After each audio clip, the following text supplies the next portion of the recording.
So in one of the previous videos, I talked about what makes a hero, what makes a villain, but I also talked a little bit about the goddess as well. And one of the things that I brought up was the fact that clearly there are people that do not all worship the goddess. Yes, the humans, there's a large portion of them that see the goddess as this divine entity. And I spoke about what gives her all this power. Is it really just blind faith in when she does something good?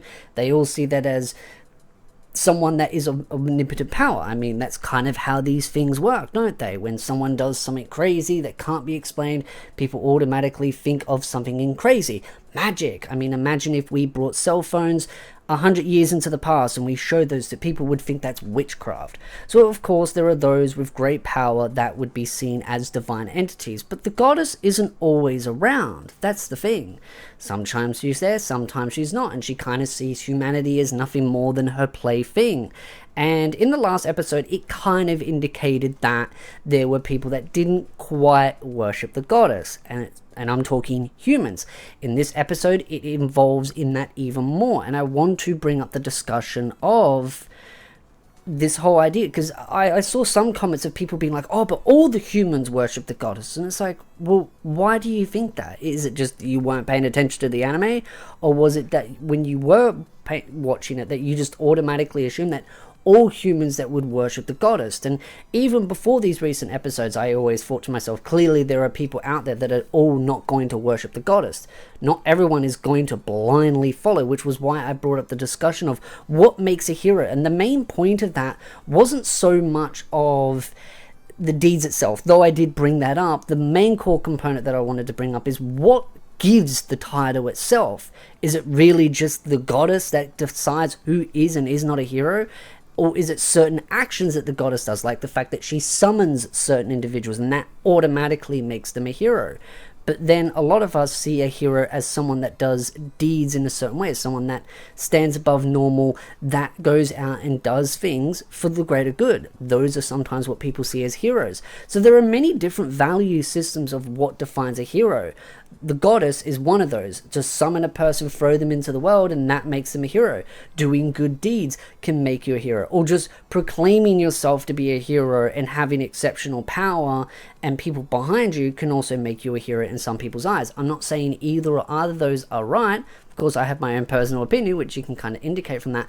But I'm simply bringing up all these different value systems and saying which ones are the right ones and which ones are the wrong ones, and use having that discussion. Again, when I do these videos, I don't do them as always having the right or wrong answer. It's not always about it. It's about discussing, thinking, and analyzing more. Apparently, analyzing is apparently triggering some people in the comment sections, but to that I would say, go watch Teletubbies. Go watch some kiddies program if you can't help using your brain, because that's not what this channel is about, and it never has been. It's always been about thinking deeper about things and having fun while doing so. But this is the thing about the goddess, is that she does see humanity as nothing more than her plaything. And so clearly not every human in this world is going to love her, not just going to blindly worship her. And some of those people definitely are a little bit more critical of her actions, because they kind of see her as like, oh, well, she only comes and helps when it suits her, but then when they need her, she kind of just disappears randomly. And she kind of does things that don't always benefit humanity. And that's the thing about people in great power as well. When people are in power, sometimes they will do things that will benefit certain others, but will then have a rippling effect on someone else that is negative. And so those people can end up becoming jaded and angry. And that's why people in really powerful positions, a goddess is one of those, she's in a power of extreme power. She is one of the top dogs. She could sit there and overthrow governments if she wanted to, or take over governments and run them herself. And in a way, she is her own government entity. She is the head of a religious organization, her own, the figurehead. So with that kind of power comes great responsibility, as the Spider-Man quote goes.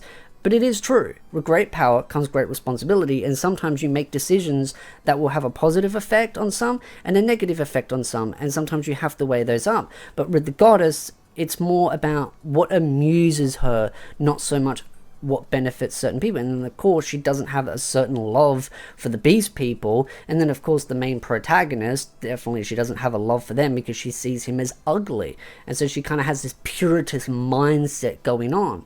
And I'm sure the anime and the light novel have some details missing.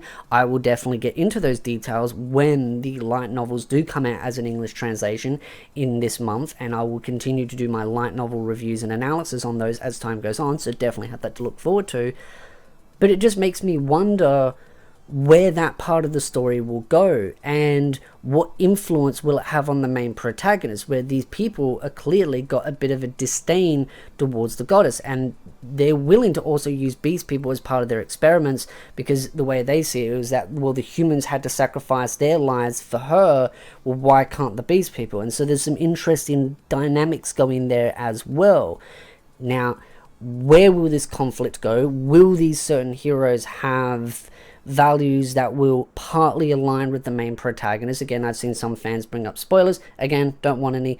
But it's an interesting thing because there are 2 more heroes that have been introduced. One that's a little bit more, I think, it's got some interesting ties with the main protagonist. From the opening song, you can clearly see that she has a connection to him. So when they first interact, I'm curious to see where that goes. Will there be a interesting dynamic? I have a feeling there's possibly some romance. Maybe she had some feelings for him, possibly, but we'll just have to see. Now with the other guy, the one that kind of proclaims himself to be the hero, is willing to brainwash, willing to steal people's belongings, willing to manipulate people, because again, if you're mind manipulating people, that is essentially slavery. You're just enslaving someone, to enslaving their mind to become worshipped, well, not worshipped so much, but more so just following them blindly. So that is a form of slavery in my eyes. So it's very interesting to see how he's warped his perception of what he sees as a hero. And again, that's why I brought it up. What makes a hero? What are the value systems that you see as a hero? Again, there is no definitive right or wrong answer because everyone sees heroes in different ways.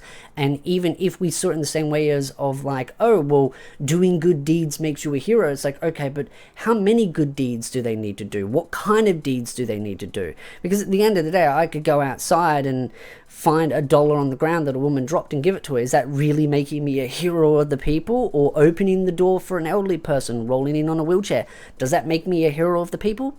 No, I don't see that as being a hero of the people. But if a car crashed and it was about to catch on fire and I ran into that situation and saved a person, I would see that as more of a heroic deed rather than just something very simple. Again, heroism has many different value systems, but I also wonder, what makes someone like a goddess? That's the other question. Because of course, people would see her as a goddess because of her powers. But is she all-powerful? See, the thing that I wonder, and especially with the main protagonist, he has a lot of power. And there was a discussion in season 1 where Toma, I believe, said that he could possibly have the power to kill the goddess. Like, his power kept going up and up and up and up, and there's that possibility that maybe he might get to a point where his power is just so over the top, maybe he could rival her. And that's a possibility that I've wondered.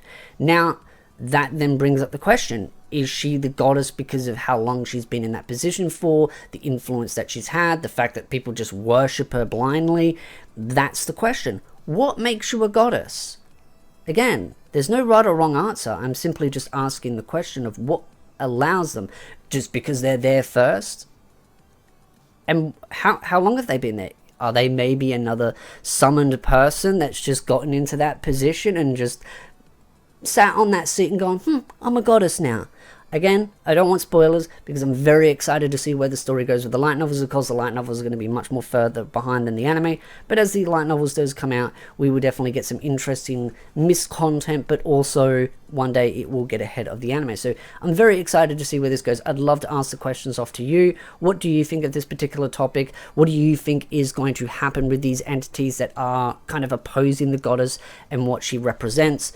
Again, any and all thoughts are definitely welcome in the comment section down below. So if you like this video, hit the like, subscribe, and I'll see you beautiful nerds in the next video.